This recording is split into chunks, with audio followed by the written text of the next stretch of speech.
Your breath is what drives emotional authenticity. It's what gives the jury permission to feel, not to tell them what to think.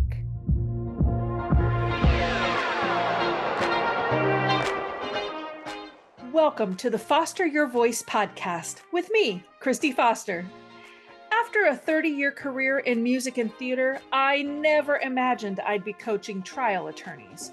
But once I entered your world, I quickly realized how critical and underutilized voice is in the courtroom.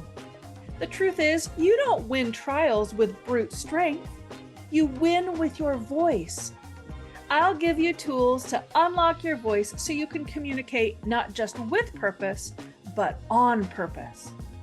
If you want quick action tips to help you stay calm and in control, keep jurors engaged, and inspire your listeners to action, all through the power of your voice, you're in the right place. I'm Kristi Foster, and I'm here to help you foster your voice. Hello, Foster fam. Hey, welcome back. We're officially in the season of gratitude and Thanksgiving, and I'm thankful for this podcast. I really enjoy doing them. And this is episode 44. 44 weeks of connecting with you, sharing insights, and hopefully giving you some practical knowledge and action steps to grow in your courtroom communication. So, as always, if you've enjoyed our weekly dates, I invite you to drop a 5-star rating and a quick review. And, smash that like button on social media. It really does help folks find me, but it's also such a great encouragement to me and lets me know I'm not just existing in a void. Now, today we're talking about how to enhance your storytelling. But before we dig in, I wanted to tell you about this study I recently learned about, and I thought it was fascinating and a little convicting, and I think you'll find the same. Now, in 1990, a woman named Elizabeth Newton earned her PhD at Stanford by creating a game she called Tappers and Listeners. The premise of the game was simple. Tappers were given a list of 120 songs. These were simple, prevalent throughout modern culture, songs everyone would know. And they tapped out the rhythm of these songs just on a table, kind of like this. I'm going to clap it.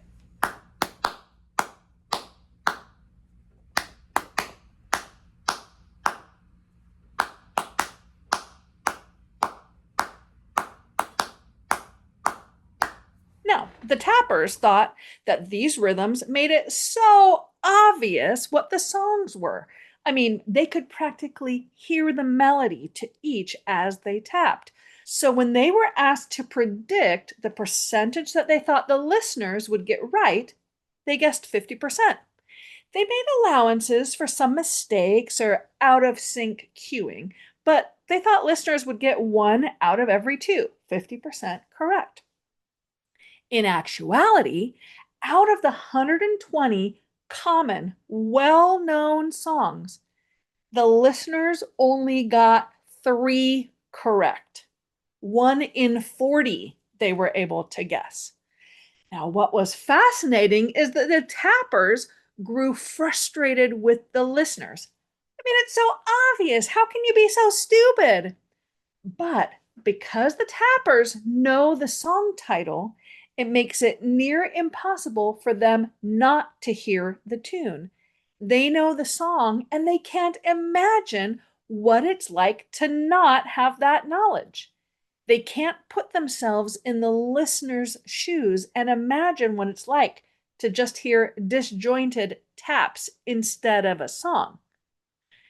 This is a phenomenon called the curse of knowledge. Once we know something, we can't imagine what it was like to not know it. Knowledge has cursed us. Have you ever played charades or Pictionary and you've drawn the series of lines and you just tap them over and over, willing your teammate to see what you're seeing? It's so obvious and you're flabbergasted that they're not getting it. That's the curse of knowledge. And how often is this happening in your openings? When you're in your teaching section, can you see all the ways that you might be tapping out the rhythm that seems so obvious to you, yet your jury just can't get the same wavelength with you? I bet this happens more than you think. Just start opening your awareness to this, to when you're cursed by knowledge. And if you want help speaking in ways that your jury will understand, in ways that will help them as listeners, maybe understand your tapping a bit more, start with eliminating your legalese. You might be surprised which words made it onto my free cheat sheet, top 20 legal terms to avoid, and what to say instead. Click the link in the show notes to get your free download. And by the way, that was happy birthday. Did you guess it right? Go back and listen. It'll be obvious to you now. Hey, real quick, if your jurors look confused when you say liability, standard of care, or damages, they're not tuning out because they don't care. They're tuning out because they don't speak law. I've put together a free guide called Top 20 Legal Terms to Avoid and What to Say Instead. It'll help you simplify your language without losing credibility, so your message actually lands. Download it now at fostervoicestudio.com/top20 or click the link in the show notes. All right, back to the episode. I talk a lot about how your breath impacts your courtroom leadership.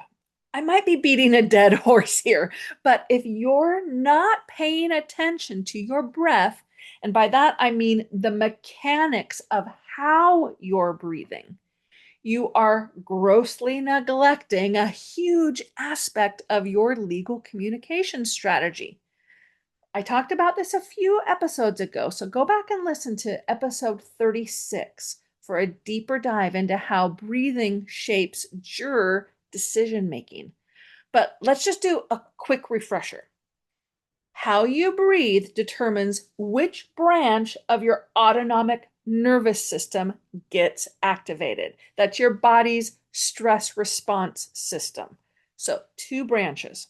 When you breathe high and shallow, your body upregulates the sympathetic branch. That's the one responsible for fight, flight, or freeze response. Now, that's not always bad. We don't want to vilify that. Sometimes you need that little spark of energy before going into the courtroom, something that sharpens your reflexes and boosts your focus. But when that system stays revved up for too long, you lose control of it. Adrenaline, norepinephrine, cortisol, endorphins, they flood your body, and you can start to feel jittery, reactive, on edge, and that's that physical nervous energy. Now, the good news is you can shift that. When you breathe low, deep into your abdominal muscles, you activate your parasympathetic branch. This is sometimes called the rest and digest system. That's the calm, focused, responsive rather than reactive state you want to operate from when you're leading a jury through complex material. And here's the part that people often forget about. Your breath doesn't just regulate you, it regulates them. Jurors have mirror neurons. These are specialized brain cells that subconsciously copy what they see and hear. When you breathe calmly, they will unconsciously start to match your rhythm. So if you're breathing fast and shallow, their nervous systems will rise to match yours. They'll feel tension, even if they don't know why, and even if they don't notice it themselves. Like I said, it's all happening on a subconscious level. So start paying attention to this. If when you pause, you notice that everyone kind of does a collective sigh. That's a good indicator that you've probably been breathing high and they're not getting enough air or enough of the parasympathetic chemical dumping to counter the stress. But when you breathe low and slow, their bodies start to settle too. And that's the space where emotional connection and rational decision making can happen. That's why your breath isn't just a technique, it's a leadership tool. Now, all of this low, slow breathing we've talked about, that's your baseline. It's what keeps you in control. That's where you should be functioning from on the regular. But there are also moments when your breath can be used intentionally to communicate emotion and enhance storytelling. Got to get your baseline locked in. So work on that first. But once you know how to breathe intentionally, then you can start to play around a little bit with breath as a storytelling tool. So let's say you're describing the moment of a car crash in your client's case. This is not the time to be slow and still. This is a moment of chaos. Your breath should reflect that. Your sentences should shorten. Your pace should quicken. Your breath should sit high in your chest, not because you've lost control, but because you're using it to bring your jurors into the scene. She's driving home. It's late afternoon and lights are flickering through the trees. Traffic light up ahead turns yellow and then red, so she slows. But in her rearview mirror, she sees headlights that are coming fast, too fast. She braces herself and then bam! Impact. Metal slams metal. The world lurches. Tires scream. Car spins once, twice. The sound of shattering glass mixing with her own gasp for breath. She grips the steering wheel but has no control, no sense of direction. Everything blurs, the road, the airbag, the sound of the heartbeat pounding in her ears until finally, silence. Okay, now that's what I mean when I say you can use your breath. You create motion and energy through quick, shallow inhales, which then you can reclaim the stillness when the moment settles. So let's create that same scene and now shift the breath. The spinning stops. The car tilts, then settles against the curb. She exhales, shaky, uneven, and for the first time realizes just how loud the silence feels. The ticking of the turn signal. Tick, tick, tick, tick, tick, tick, tick, tick. The hiss of a leaking tire. The smell of burnt rubber. Her chest tightens, not from fear now, but from the weight of what just happened.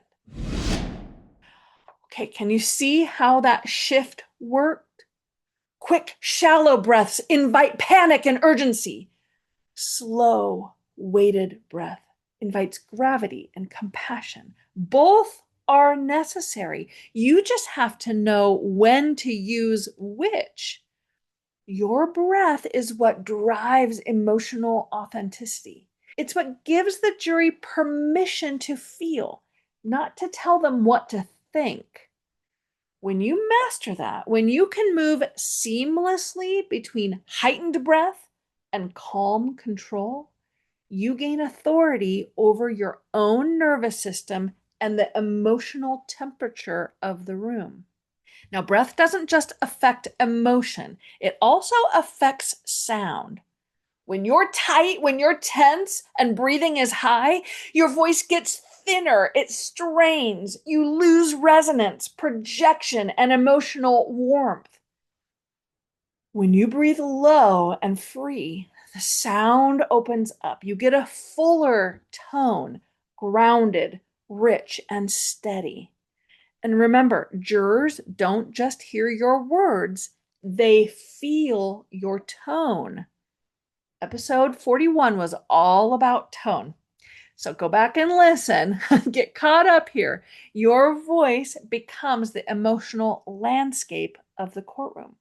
So by mastering your breath, you don't just regulate your nerves, you steer the mood, the energy, and the emotional through line of your client's story. So here's the challenge this week. Before your next hearing or client meeting, just take 60 seconds.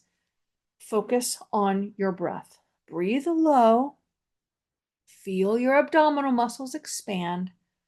Slow your exhale. Then, once you're grounded, experiment. Try telling a section of your opening with breath-led variation. Short, quick inhales for urgency. Long pauses and slow exhales for weight. Even if it doesn't make sense with your actual content, just practice getting those shifts in. Your breath can do more than keep you alive. It can bring your stories to life. Until next time, take a breath and keep fostering your voice.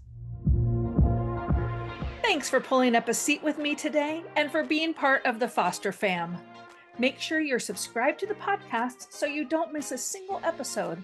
And while you're at it, go ahead and leave a review or a comment so I can give you a shout out on a future episode. During the week, you can find me on Instagram at Foster Voice Studio, where I'm dropping little nuggets of vocal technique and leadership wisdom. You can also join my mailing list by visiting fostervoicestudio.com or by clicking the link in the show notes. I'll send a weekly vocal tip every Tuesday directly to your inbox. Until then, keep fostering your voice.